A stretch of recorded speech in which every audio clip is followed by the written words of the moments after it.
दोस्तों, मेरा नाम है विजय कुमार। आप देख रहे हैं कॉमिक्स पिटारा चैनल को। तो चलिए दोस्तों, राज कॉमिक्स में एंथोनी गुंजाल्वेज की इस शानदार कॉमिक्स को शुरू करते हैं, जिसका नाम है किया मौत को टेलीफोन। आप देख सकते हैं इसका कवर पृष्ठ, जो कि कुछ इस तरह का है। तो चलिए इसकी शानदार स्टोरी को शुरू करते हैं। दिन करवट लेता है तो शाम होती है, शाम करवट लेती है तो रात होती है, रात करवट लेती है तो जुर्म भी इसी वक्त करवट लेते हैं। हमारे साथी मेनहोल के बनाए नक्शे के मुताबिक हम इस वक्त ठीक राजा प्रताप सिंह बगावड़ के पुश्तैनी कक्ष के नीचे हैं। मुश्ताक अली, आधा पागल हो चुका राजा बगावड़, इस वक्त भी ऊपर बैठा अपने मोबाइल पर अपने रिश्तेदारों के पुतलों और उनकी तस्वीरों से बातें कर रहा होगा। हेलो, हाँ मैं बोल रहा हूं, महारानी। उसे लगता है मोबाइल से वो अपने रिश्तेदारों से सीधे स्वर्ग में उनसे बातचीत कर सकता है। तुम कैसी हो रानी पार्वती? अच्छी हो? मैं भी अच्छा हूं। तुम्हारे बिना बिल्कुल जी नहीं लगता। तुम साथ थी तो पतझड़ भी बाहर लगती थी, मगर अब तुम्हारे बिना सारा जीवन पतझड़ सा लगता है। आखिर तुम्हारा विमान कब यहां पहुंचेगा?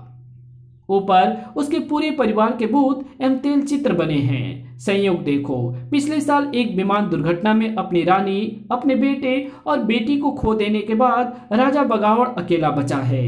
कहते हैं उस वक्त वो उनसे मोबाइल से बात कर रहा था, इसलिए आज भी वो मोबाइल पर उनसे बातें करता है।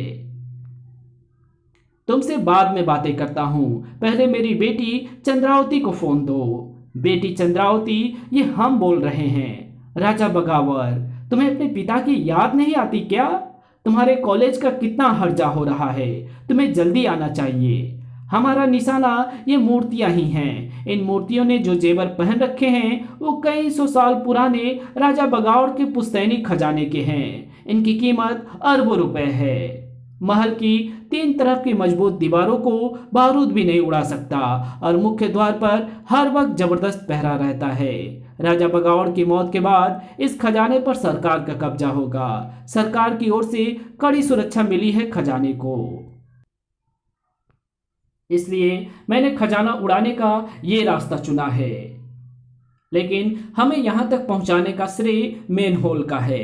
मेनहोल ने ही महल के सिवरों का नक्शा तैयार किया था। उसी की मदद से हम यहां तक पहुंच पाए हैं। हम सभी ने कुछ न कुछ किया है। हैदर अली, मुश्ताक अली राज खजाने का सुरक्षा अधिकारी रह चुका है। खजाना कहाँ है, ये बात सिर्फ वही बता सकता था। चेटा सिंह हत्यारे दस्तानों से मौत देने में एक्सपर्ट है और तुमने ये पूरी प्लानिंग तैयार की है। हैदर अली, हम बेकार की बातों में उलझ गए। हाँ, दरअसल हमारी कार्यवाही ठीक 12 बजे शुरू होनी है, जब राजा बगावड़ के कमरे में लगा विशाल क्लॉक 12 बार टन टनाकर 12 बजने की सूचना देगा। हमने 4 बारूदी छड़ों को सीवर की छत पर फिक्स कर दिया है। दरअसल ऊपर वाले कक्ष के फर्श के स्लैब के पत्थर ही इस सीवर की छत भी है। यहाँ बारूदी विस्फोट करके मैं एक स्लैब को यहाँ से हटाना चाहता हूँ, ताकि हम वहां से अंदर जा सकें। राजा बगावड़ के कक्ष से सटा हुआ ही सुरक्षा अधिकारी गावले का कक्ष है। मैं नहीं चाहता कि हम जो विस्फोट करें उसकी आवाजें उसके कानों तक पहुंचे। मैं चाहता हूं कि विस्फोटों के स्वर क्लॉक के घंटों की आवाजों में ही दबकर रह जाए। कुछ ही सेकंडों के बाद घंटे टनटनाने शुरू होंगे। मेरे रिस्ट वॉच क्लॉक से मिली हुई है। चींटे तैयार रहो। मैं जब जब इशारा करूं तुम तब तब विस्फोट करते जाना। पहला घंटा बजा। काफी देर तक गूंजी उसकी गूंज। टन करो। नीचे उसी वक्त एक जोरदार धमाका हुआ। उस धमाके का स्वर किसी ने नहीं सुना था। करो। बुम। टन करो। बुम। टन छन। अभी 4 घंटे बजे हैं। 4 विस्फोटों से हमने फर्श की एक स्लैब के नीचे का लेंटर काट दिया है। अब बाकी के 8 घंटों की आवाजों में हमें इस लिफ्टर को स्लैब से टकराकर फर्श की एक स्लैब को ऊपर की तरफ लिफ्ट करना है। टन। और मुझे उम्मीद है कि बाकी बचे 8 घंटे की आवाजों में हम उस स्लैब को नीचे से चोट करके उसे ऊपर की ओर धकेल देंगे। कोशिश कामयाब हुई, हाँ तुम्हारी भी और मेरी भी। मेरी टेबल पर रखे चाय के खाली प्याले ने बम के धमाकों से टेबल से नीचे गिरकर तुम्हारी योजना के परखच्चे उसी प्रकार उड़ा दिए जिस प्रकार तुम फर्श का स्लैब उड़ाकर यहां तक आए हो। मुस्ताक ने बड़ी फुर्ती के साथ अपनी जैकेट खोली। तुमने यहां आकर गलती कर दी गावले। प्लाम, इस स्प्रिंग के आगे लगी मैग्नेट सीधे तुम्हारी रिवॉल्वर से जा चिपकेगी। अब ये स्प्रिंग तुम्हें मारेगा 40 वोल्ट का झटका। एक झटके से तुम रिवॉल्वर छोड़ दोगे। उफ। अब मेनहोल तुम पर उगलेगा जहरीली दमघोटू मीथेन गैस जिससे तुम्हारा दिमाग चकरा जाएगा। सू। उफ। चीता सिंह के हाथ तुम्हारी गर्दन पर चिपकेंगे तो फिर लाश बनाकर ही छोड़ेंगे। ये क्या कर रहे हो? छोड़ो उसे, छोड़ो उसे। तेरा इलाज हम करते हैं। किसका इलाज कौन करेगा ये तो वक्त बताने वाला था। काऊ, ये कौवा कहां से आ गया? ये बात शायद वो नहीं जानता था कि मुर्दे से पहले आता है कौवा। हैदर ने चाकू को राजा के पेट में घोंपने में क्षणिक भी विलंब ना किया था, लेकिन ये क्या, चाकू राजा साहब के पेट से 1 फुट पहले किसी चीज में धंस गया है, मगर कुछ नजर तो नहीं आ रहा। हर जुर्म मेरे लिए टेलीफोन कॉल की तरह है हत्यारों। जुर्म की कोई भी कॉल सीधे मुझे आकर लगती है। तुमने जुर्म किया है और किया है मौत को टेलीफोन। वैसे तो मौत नजर नहीं आती, पर तुझे नजर आएगी। जब मैं गति के साथ एक जगह से दूसरी जगह टेलीपोर्ट होता हूं तो मेरे शरीर के कण बिखर जाते हैं, फिर वो गंतव्य पर पहुंचकर ही जुड़ते हैं और शरीर का रूप धारण करते हैं। इससे पहले कि तेरा चाकू एक निर्दोष के पेट में जा समाता, मेरे कण उसके और तेरे चाकू के बीच में आ गए थे, मगर अब वो कण शरीर का रूप ले चुके हैं। तुम अपनी मौत को साक्षात देख सकते हो, उसे एंथोनी के नाम से पुकार सकते हो, और तुम अपनी मौत को चींटी के नाम से पुकार सकते हो। सुना नहीं तुमने? मौत को टेलीफोन तुमने किया है, मौत को तुमने बुलाया है, वो तुम्हें आएगी। धाड़ आ, और तुम्हें आएगी मेनहोल। Police, police, कड़ंच। ठीक इसी क्षण एंथोनी के शरीर में बेदोस्ती कौंध गई। उफ, ये संकेत है भोर का। मुझे जाना होगा। एंथोनी गार्ड्स को देखकर चला गया है। सारा मामला बिगड़ गया है। कूदो जल्दी मुस्ताक, जल्दी। मुस्ताक गटर में समा गया, लेकिन हैदर अली अब जल्दी। तुम्हें नहीं, मुझे है। उफ, तुम्हें तो देर हो चुकी है। अरेस्ट हिम, मुस्ताक को भी हम पकड़ ही लेंगे। राजा साहब अब ठीक है ना? मैं बिल्कुल ठीक हूं इंस्पेक्टर गिरीश, लेकिन मेरी पत्नी परेशान हो रही होगी। मैं उसे फोन पर बताता हूं कि यहाँ सब ठीक है। हाँ हाँ जरूर बता दे।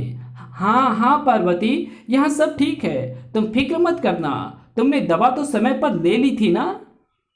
लेकिन यहाँ थोड़ी सी मिस्टेक थी। शायद ये कुत्ता भूखा था और उसके सामने किंग था, मृत प्राय सा।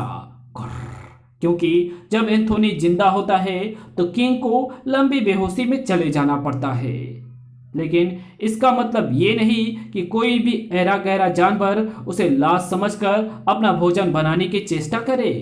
उफ, गुर्र, क्यों क्यों क्यों? क्या है वहां पर? ओह, ये बच्चा किसका है? इसकी तो सांस भी नहीं चल रही लगती। किंग को छूकर जैसे उसने नंगे बिजली के तार को छू लिया था। भूत भूत!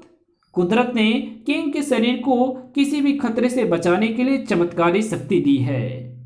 वैसे तो मेरी आत्मा किंग के शरीर को किसी सुरक्षित स्थान पर ले जाकर ही उसका शरीर छोड़ती है, लेकिन कभी कभी जल्दी में वो जगह एक पार की झाड़ियां भी हो सकती है। अगर किंग के शरीर पर ऐसा कोई खतरा मंडराता है तो इसका मुझे आभास भी हो जाता है। मुझे इसलिए ही फौरन राजा बगावड़ के महल से यहाँ लौटना पड़ा, क्योंकि प्रिंस से राजा बगावड़ के महल में गड़बड़ होने की खबर मिलते ही मुझे तुरंत वहां जाना पड़ा था और उस वक्त किंग इसी जगह के आसपास था।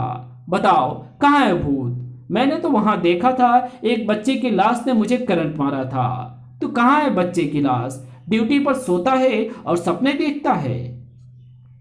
खिलौने से खेलना बच्चों का शौक होता है। आजकल खिलौने का स्वरूप बदल गया है। खिलौने असल की नकल के आधार पर बनाए जाते हैं, लेकिन अब ये नकल ऐसी होती है कि असल और नकल में बच्चा तो बच्चा बड़ा भी धोखा खा जाए। गाड़ी के कागज दिखाओ, घर भूल गया। इंस्पेक्टर गिरीश का स्वर पुलिसिया स्वभाव अनुसार ही कठोर था। लाइसेंस दिखाओ। बनवाया नहीं, मैं बनवा दूंगा, नीचे उतरो। Sorry, I don't have time. Stop, I say stop. पटाख। साहब, इसमें से तो पटाखा छूटा है। रिवॉल्वर होल्स्टर से निकालकर हाथ में लेते ही मुझे किसी गड़बड़ का एहसास हो गया था। ये रिवॉल्वर खिलौना रिवॉल्वर है मेरे बेटे का। तो साहब, आपका सर्विस रिवॉल्वर कहाँ है? मेरा रिवॉल्वर? Oh no! खिलौने के कारण यहाँ भ्रम पैदा हुआ था और यहाँ पैदा होने वाली थी मुसीबत। मम्मी, चॉकलेट दो। मोहित बेटे, चॉकलेट से दांत खराब हो जाते हैं, शराब से आंत खराब हो जाती है, लेकिन फिर भी पापा इसे पीते हैं। मुझे भी चॉकलेट चाहिए। अच्छा, नहीं दूं तो तू क्या करेगा? क्या करूंगा? गोली मार दूंगा। फिर तुम मम्मी कहां से लाएगा? फिर जब आप मुझे चॉकलेट दे देंगी तो मैं आपको क्लिक दूसरी गोली नहीं मारूंगा। अच्छा, जा फ्रिज में से ले ले, लेकिन चॉकलेट खाने के बाद ब्रुश जरूर करना। Thank you mummy. मम्मी, मैं खेलने जा रहा हूं, जल्दी लौटना। हेलो? ओह गिरीश, आप? क्या? नहीं, ये नहीं हो सकता। ओह, क्या उसमें गोली भरी है? एक गोली भरी है। अरे ओह नो, वो तो अभी अभी खेलने बाहर गया है। मैं देखती हूँ। ओ भगवान, उसने मुझ पर भी गोली चलाई थी। मैं मौत से बची हूँ। मोहित! जब खेल का समय हो तो बच्चे मम्मी की आवाजें नहीं सुनते। इसमें तो सिर्फ एक गोली है। मोहित, कहाँ है तू? मम्मी यहाँ आ गई है। मुझे वीडियो पार्लर नहीं जाने देगी। मोहित अब वहाँ कहाँ रुकने वाला था। उसकी दौड़ वीडियो पार्लर पर पहुंचकर ही खत्म हुई। पापा, मुझे कार रेस खेलनी है। जूम। बेटे, तुम दूसरा गेम खेलोगे, वो अच्छा वाला मोटरसाइकिल रेस। नहीं, मुझे कार रेस खेलनी है। पापा, मुझे भी कार रेस खेलनी है। मैं तुम्हें दूसरा गेम खेलने के लिए एक चॉकलेट के पैसे दे सकता हूँ। मैंने अभी अभी चॉकलेट खाई है। ओह, गेम ओवर हो गया। दूसरा सिक्का डालता हूँ। दूसरा सिक्का मेरी बेटी शरण्या डालेगी। जिद्दी बच्चे, तुम इंतजार करो। शरण्या बेटी, मैंने सिक्का मशीन में इंसर्ट कर दिया है। तुम कार रेस खेलो। इस कहानी को यहीं खत्म करते हैं। इसके आगे कहानी पढ़ेंगे इसके पार्ट 2 में। तो मिलते हैं इसके दूसरे पार्ट में। तब तक के लिए बाय। वीडियो अच्छी लगी तो इस वीडियो को लाइक कर देना। चैनल पर नए तो चैनल को सब्सक्राइब जरूर से कर देना। Thanks for watching my videos.